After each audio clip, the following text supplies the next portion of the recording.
দাদা একটা জামা দেখাও তো। ও দেখাবে। দাদা একটা জামা দাও তো। সাইজ, এক্সেল, বাজেট, 400, কালার, সাদা দাও। এটার সঙ্গে ম্যাচিং করে একটা জিন্স দাও। জিন্সও দেখাবে। দাদা এটার সঙ্গে যাবে একটা জিন্স দেখাও তো। ফর্মালের সাথে জিন্স ভালো লাগবে না, তুমি ফর্মাল নিয়ে নাও। ফর্মাল দেখাও। ফর্মালও দেখাবে। দাদা বলছি এটার সঙ্গে জিন্স ভালো যাবে না, ওই দাদা বললো ফর্মাল নিতে, একটা ফর্মাল দাও। কে বললো জিন্সই ভালো লাগবে এটার সঙ্গে? এক কাজ করে তুমি জিন্স ওর কাছে যাও, আমি ফর্মাল দেখাই আর ও জিন্স দেখাই, তোমার কাছেই যাও।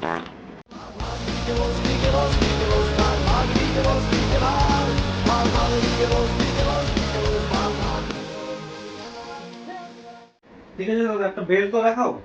বেল্টও দেখাবে। দেখো দাদা, তোমার যদি দুজন ঠিকঠাক দেখাও তবেই মাল নেবো, না হলে নেবো না, বেরিয়ে যাবো।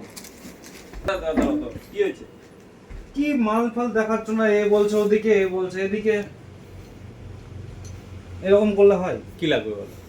দাদা এটা এটা না না ভালো ভালো হবে। আরে বাপ রে, কেন, এটা কি করবো? এটা আমি আগে বার করেছি, এটা এটা আমি- হোয়াইটের সাথে ব্ল্যাক সবথেকে বেশি ভালো প্রতিবার যাবে। আমি বলি, প্রতিবার তো আগে আমি আর দিচ্ছি, আমি আগে বলবো। আর তুই আগে বললে তো হবে না, জিনিসটা তো এই- এটা ভালো লাগবে, সাদার সাথে তুই তো এটা বেশি ভালো লাগবে। আরে তা বললে আমি বলেছি তো সবসময়। তুই বললে কি এই তুই বললে কি হবে নাকি? এটা সাদার সাথে ধরো, ধরো, এটা বেশি ভালো ধরো। লাগবে। সাদার সাথে তুই